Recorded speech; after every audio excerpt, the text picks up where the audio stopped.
একটা গণতান্ত্রিক সরকার দেশের ছাত্র যুব সমাজের কাছে কতটা বিপজ্জনক হয়ে উঠতে পারে তার উজ্জ্বল প্রমাণ হয়ে থাকলো ভারতবর্ষের নরেন্দ্র মোদী সরকার।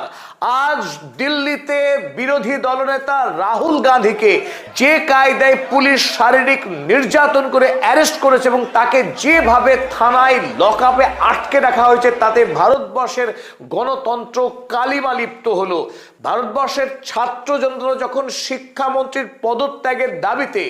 দিল্লির যন্তর মন্তরে আন্দোলন চালাচ্ছিল ককরোচ জনতা পার্টির আয়োজনে, সেই আন্দোলনকে ছত্রভঙ্গ করবার জন্য পুলিশ যে পাশবিক শক্তি প্রয়োগ করেছে, তাতে ভারতবর্ষের গণতন্ত্রের মান সীমাহীনভাবে নিচে নেমে গিয়েছে। এবং যখন সোনম ওয়াংচুক টানা 20 দিন ধরে অনশন আন্দোলন করছিলেন একমাত্র দাবি নিয়ে যে ভারতবর্ষের শিক্ষামন্ত্রী ধর্মেন্দ্র প্রধান, তার আর শিক্ষামন্ত্রী থাকবার কোনো যোগ্যতা নেই, কারণ তিনি যখন দেশের শিক্ষামন্ত্রী তখন একটার পর একটা পরীক্ষা,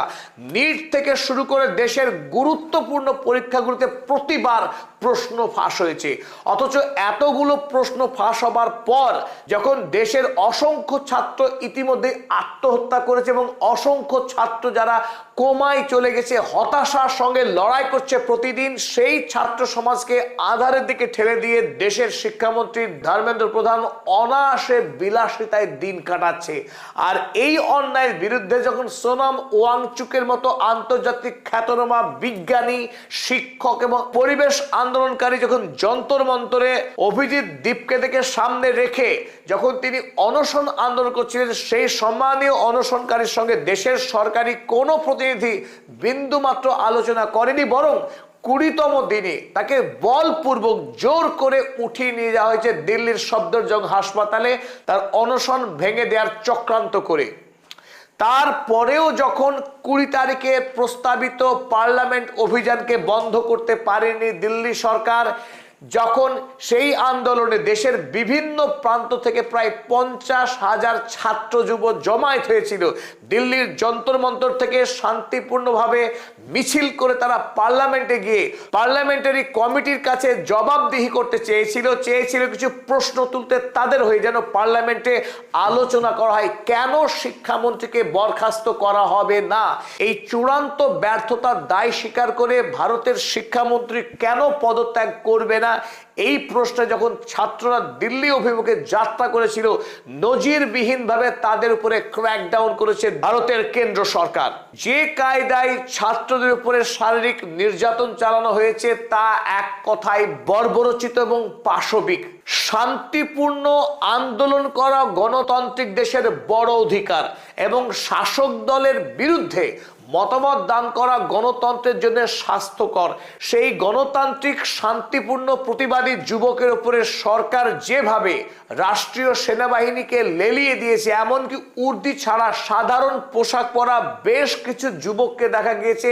পাশবিকভাবে লাঠি চালাতেই নিরীহ ছাত্রদের উপর। আর এই ছবি ছড়িয়ে যাওয়ার পর গোটা দেশে ক্ষোভের আগুন দাউ দাউ করে জ্বলতে থাকে। দিল্লিতে এই পাশবিক অত্যাচারের পর 20 তারিখের এই পাশবিক অত্যাচারের বিরুদ্ধে 21 তারিখে যখন ভারতবর্ষের কংগ্রেসের নেতা তথা বিরোধী দলনেতা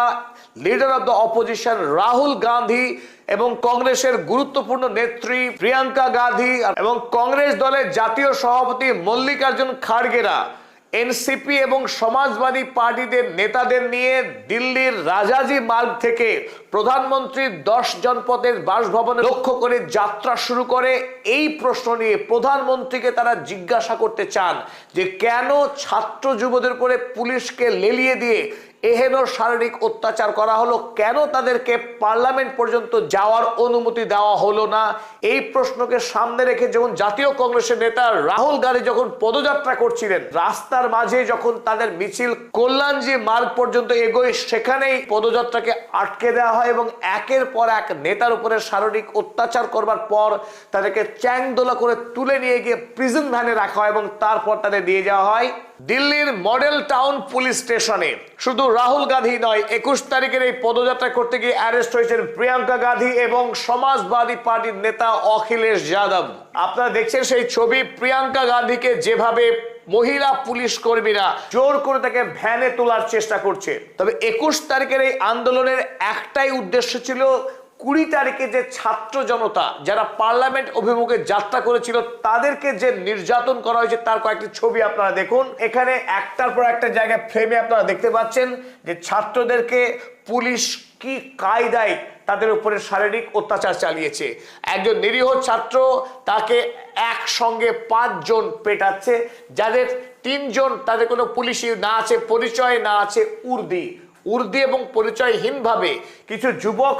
এই ছাত্রদের উপরে পেটাই শুরু করে দেয়। আপনারা এই ছবি দেখলে আটকে উঠবেন, গোটা শরীরে তার রক্তে রক্তাক্ত হয়ে গেছে, তিনি দুহাত তুলে দিয়েছেন আত্মসমর্পণের ভঙ্গিমায়, তারপরেও চলছে তার উপরে জুলুম। এবং আরো আশ্চর্য, 20 তারিখের পার্লামেন্ট ভবনের কাছে ইন্ডিয়ান ফৌজ যেভাবে তারা তাক করে থাকে মেশিন গান নিয়ে, সেই ছবি একবার দেখুন যে একাধিক পোস্টে এই ছাত্রদের আন্দোলনকে রুখে দেওয়ার জন্য তাদেরকে বন্দুক ধরে যেভাবে তাক করেছে, এই ঘটনাকে অনেক বিশ্লেষকে ব্যাখ্যা করেছে জালিয়ানওয়ালাবাগের উপরে যে হত্যাকাণ্ড চালিয়েছিল বর্বর পুলিশ অফিসাররা, জেনারেল ডায়ারের নির্দেশে যেভাবে গুলি চালানো হয়েছিল, সেই তেমনই একটা ভঙ্গিমা, সেই ধরনের আক্রমণাত্মক মেজাজে ছিল কাল দিল্লির পুলিশ। অথচ এই পুলিশ দেশের জনগণের ট্যাক্সের পয়সায় বেতন পায়, তাদের কাজ দেশের ল অ্যান্ড অর্ডারকে প্রতিষ্ঠা করা এবং যাতে মানুষ গণতান্ত্রিকভাবে নির্বাচিত সরকারের ভুল ত্রুটিগুলো সামনে আনতে পারে এবং তার বিরুদ্ধে শান্তি